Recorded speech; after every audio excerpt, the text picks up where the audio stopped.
الحمد للہ وحدہ لا شریک لہ والصلاة والسلام علی من لا نبی بعدہ وعلی آلہ واصحابہ الذین اوفوا عہدہ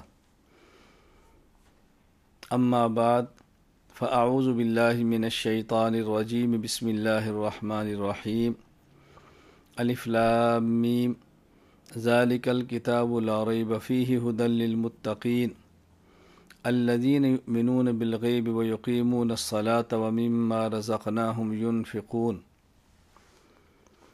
اللہم صلی علی محمد وعلی آل محمد کما صلیت علی ابراہیم وعلی آل ابراہیم انک حمید مجید اللہم بارک علی محمد وعلی آل محمد کما بارکت علی ابراہیم وعلی آل ابراہیم انک حمید مجید۔ اللہ تعالیٰ نے دین شریعت میں عقائد کے بعد سب سے اہم ترین چیز نماز کو ارشاد فرمایا ہے۔ قرآن کریم کی آیات میں اس کی بہت تاکید ہے، احادیث مبارکہ میں اس کی بہت تاکید ہے، اور ایک مسلمان کی شان کے لائق نہیں کہ وہ نماز کو صحیح طرح سے نہ پڑھے اور صحیح طرح پڑھنے کے لیے صحیح طرح سے نہ سیکھے۔ نماز کا رسول اکرم صلی اللہ علیہ وسلم کی مبارک تعلیمات کی روشنی میں ہونا ضروری ہے۔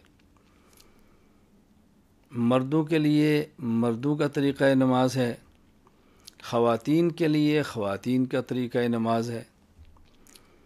عبادات دو قسم کی ہیں، عبادات مالیہ اور عبادات بدنیہ۔ عبادات مالیہ جن کا تعلق مال کے ساتھ ہے، عبادات بدنیہ جن کا تعلق بدن اور جسم کے ساتھ ہے۔ کیونکہ مال مرد اور خواتین کا ایسا ہے کہ اس میں کوئی فرق نہیں ہے، پیسے یا باغات جس میں عشر ہوگا یا دیگر چیزیں جن کے اوپر زکوٰۃ آتی ہے یا وہ پیداوار جس پہ عشر ہوتا ہے۔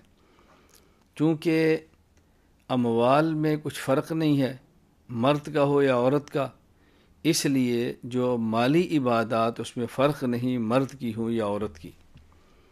ہاں البتہ وہ عبادات جن کا تعلق بدن کے ساتھ ہے، تو چونکہ عورت اور مرد کے بدن کے تقاضوں میں کچھ فرق ہے، اس لیے اس عبادت بدنیہ یعنی نماز بھی جو مرد عورت کی اس میں کچھ فرق شریعت مطہرہ نے رکھے ہیں۔ دیکھیں، روزہ ایک بدنی عبادت ہے، مرد پورا ماہ رکھتا ہے، خاتون پورا مہینہ نہیں رکھتی، کچھ دن اس کو چھوڑنے پڑتے ہیں بدنی عذر کی وجہ سے۔ اور حج ایک ایسی عبادت ہے جو بدنی بھی ہے اور مالی بھی ہے۔ تو وہاں جب مال کو دیکھیں گے تو خاتون اور مرد کے مال میں کوئی فرق نہیں بیان کیا، آنے جانے کا کرایہ بھی ہو، وہاں رہنے کے اخراجات بھی ہوں، یہ چیزیں ایسی ہیں جو دونوں میں برابر ہیں۔ ہاں جس عبادات اور حج کے جس حصے کا تعلق بدن کے ساتھ ہے وہاں فرق ہے۔ جب انہوں نے تلبیہ پڑھنا ہے تو مرد اونچی آواز سے، عورت آہستہ، اس کا تعلق بدن سے ہے، سطر سے ہے، پردے سے ہے۔ مرد جب احرام باندھے گا تو چادر انسلی، خاتون کا احرام وہی لباس ہے جو سلا ہوا ہے، کوئی الگ سے لباس اس کا نہیں ہے۔ احرام کے لیے اکثر چادریں نہیں، بس نیت ہی کافی ہے۔ مرد کے لیے صرف نیت کافی نہیں ہے، انسلا لباس، انسلا چادریں۔ اور جب انہوں نے مطاف بیت اللہ کے ارد گرد طواف کرنا ہے تو مرد شروع کے 3 چکر یوں رکڑ کے کرے گا، رمل، اور عورت اس طرح نہیں کرتی۔ پھر مرد ان طواف کے ابتدائی چکروں میں دائیں کندھے کو ننگا کرے گا اور چادر یوں نیچے سے اوپر لے گا، عورت اس طرح نہیں کرے گی۔ جب صفا اور مروہ کے درمیان سعی ہوگی تو مرد چند حصے میں جو میل سبز نشان لگے ہیں وہاں تھوڑا سا دوڑے گا، عورت اس طرح نہیں کرے گی۔ میں سمجھانا ہی چاہ رہا ہوں کہ جس عبادت کا تعلق مال سے ہے وہ مرد عورت کی یکساں ہے، جس کا تعلق بدن کے ساتھ ہے اس میں فرق ہے۔ نماز ایک بدنی عبادت ہے، اس لیے کچھ مسائل ایسے ہیں کہ جس میں مرد عورت میں فرق ہے۔ یہ میں نے ایک مثال دی ہے۔ اسی طرح نماز کے اندر اور بہت سارے مسائل ہیں، بلکہ تمام مسائل ہیں جن کا تعلق سیکھنے کے ساتھ ہے۔ تو نماز کو سنت کے مطابق ادا کرنا ہے، اور سنت کے مطابق ادا کرنے کے لیے نماز کو سیکھنا ہے۔